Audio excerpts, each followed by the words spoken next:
Daily daily से रुटी आउ परोटा आउ से चूड़ा उपमा केते बा खाइबा डेली डेली खाई खाई विरक्तिया लगुनी। तो चलतु आज आम से अटा नबा आउ से चूड़ा नबा किछि अलग टाइप रो आम आज जलखिया बनइबा जोटा कि बिल्कुल भी विरक्तिया बिल्कुल लगे आ गोटे जगार केतेबेले 5 पट खाइले भी बिल्कुल मन बिल्कुल भी भांगीबनी। पूरा नुआ रूप ढंगरे चलतु तैयारी करबा आज जो मजेदार जलखिया ता घरु वीडियो को लाइक करंतु, चैनल को सब्सक्राइब करंतु। एमितिका नुआ नुआ रेसिपी देखिबा पई सब्सक्राइब तो निहाती करंतु। तो चलतु बनिबा। प्रथमे किछि एठी मु पियाज कटा नेछि जोटा कि मीडियम साइज रो छोटो पियाज ता देहरे आमे दबा। एठी मु देखंतु फ्रेंड्स नौछि गोटे गिना चूड़ाटा को बढ़िया से धोईकी भिजेकी एमिति जेतेबेले सॉफ्ट हे जिवो तो एठी आमे देई दबा। तापरे एठी मु दोछि कंचा आलू बिल्कुल देबेनी, एठी आपण माने सिजा आलूटा व्यवहार करिवे। तो एठी देखंतु मु गोटे आलू को सिजेकी एठी मु एमिति नै जेछि आ हां हातरे चकुड़ी देले बढ़िया हबो, हातरे चकुड़ी दियंतु। तापरे एठी हमें दे दबा गोटे चामच चिली सॉस, टेस्ट बहुत भल आसीबो।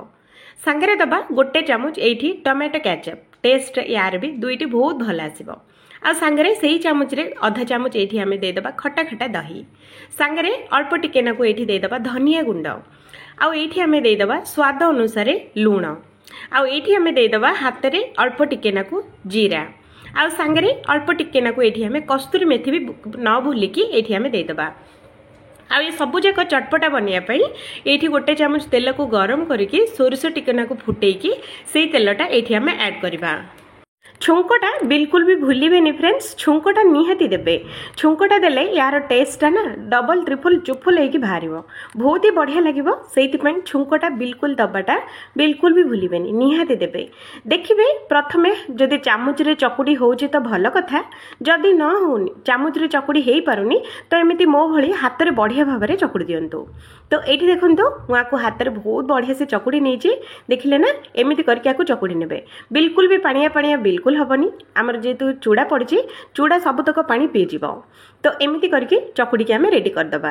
तापरे एठी आमे सेही चामचटा को भल भाव में धोईकी आउ थरे एठी आमे व्यवहार करबा। तो देखंतु एमिति करके चामचटा को नै जिबे आ एठी गोटे चामच बैटर एमिति करके नै जिबा।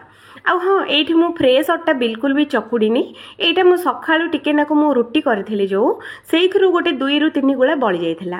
भाबिली आउ से 2-3 गुळा रे रोटी केमिति करिवे काको भी पाइबनी। तो सेइति पई एमिति गोटे मजादार जलखियाटे मु आपण मानक पई बनि देछि। तो ये आम से 5-6 गुड़ा रुटी को ये आम आउ टे भल भाव में चकुड़ी की नहीं जावा। आउ ये छोट छोट गुड़ा जो साइज आपण मानक गुड़ा दरकार से साइज आपण मैंने बनई पारे, किसी भी टेंशन नबा बिल्कुल दरकार नहीं। तो ये आपण मानक जेमिति साइज दरकार सेमिति साइज रो भांगी नियंतु। तो ये देखंतु मो 5टा साइज रे गोटे साइज रे गुड़ा भांगी नहीं। आउ ये आम कौन करबा बेलना पेड़ी न नेले तो बिल्कुल भी हबनी। तो से बेलना पेड़ीटा ये आमको दरकार हम। आउ ता उपरे तेल न देले आम रुटीटा सबुथिरे पूरा चिपकी जिवो। तो से बेलना पेड़ी उपरको टिके नाकु तेल ये आम लगे दबा। आउ सांगरे बेलना काठी को केमिति भूली जिबा, बेलना काठी को भी टिके नाकु तेल लगे कि भल भाव में मसाज कर दबा दीटा जिनस को। तापरे एठी हमें सेही तेल जो हाथ रे टिके टिके जो लागी थिला ताको कोन वेस्ट कर दबा ना, सेही रोटी अटाटा को आकु आउ थरे बढ़िया से आकु एमिति चकुड़ी नबा। आ दुईटी आंगुड़ी सहायता रे एमिति गोटे गिना जो नुहे गिना शेप रो एमिति हमें बनैबा। तो देखिले ना एमिति गोटे गिना भलिया बनई पारिबे, नहले प्लेट भलिया बनई पारिबे, जेमिति सहज आपण मानको सेमिति बनई दियंतु, किछि भी टेंशन नाही, पूरा इजीली बनि जिवो ए जलखिया। तो एठी गिना भलिया जेतेबेले बनई देबे आमे जो चकुटी के जो रखी थिले चूड़ा और आलू पेस्ट को ये आम गोटे चामच दबा, बेसी अधिक बिल्कुल भी देबेनी, नहेले सबु जाक आम रुटीटा ठीक से बेली ही पारिबनी आ सबु जाक मसलाटा बाहर को बाहरी आसीबो आ सेइतिपई एते भल लागिबनी। तो सेइतिपई अल्प अल्प करके देबे। तो एठी देखंतु फ्रेंड्स एमिति करके दे देबे जेमिति कि आकु बढ़िया से कभर करिवे, नहेले मसलाटा सब तो बाहर को भले आसीबो आ कोन भल लागिबो, किछि भल लागिबनी। सेइतिपई आकु मसलाटा जेमिति न बाहर को आसीबो सेमिति आकु कभर करिवे। तो ये देखंतु आउ ये जो चुंगुरु मुंगुरु अटाटा जो बळीची याकु आमे बाहर कर दबा। आउ थरे आमे अटारे मिसेकी आमे बेलिकी नहीं परिबा, किछि भी टेंशन नहीं।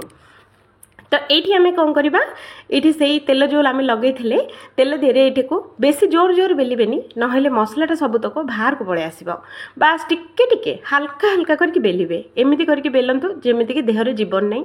तो ये जो आम बेलीदबा तापर ये आम अल्प टिके नाकू बेसी पकेबेनी अल्प टिके नाकू धला राशि ये आम देदबा आ सांगरे कला राशि भी देदबा कलरटा देखिए भी भल लगे आ सुंदर भी लगे। तो ये आम दे सारा कला राशि आ धला राशि दे सारा या भल भाव में आउ थे टिके टिके करके दबेकी या बेली नवा।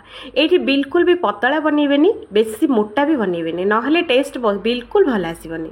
तो ये आम कौन करवा एमती करके बेली नवा। तो देखो एतिक मोटा रखी या बेसी मोटा रखिए ना खाईपारे तापर या बेली सारा एमती गरमा गरम तेल आम बसई नवा। तो देखिपे गरम गरम तेल रे ए ठंडा ठंडा पूरीटा आम देदबा दे सारा 2 ରୁ 3 सेकेंड छाड़दबा 2 ରୁ 3 सेकेंड छाड़ी सारा देखु सेटा ऑटोमेटिक ऊपर को बाहरी आसला देखिले ना एमती जिते फुली जीव माने तेल रे भासी आसीबो सेते बेले याकू एमती हल्का हल्का दबे दबे याकू एमती ओल्टे दबा।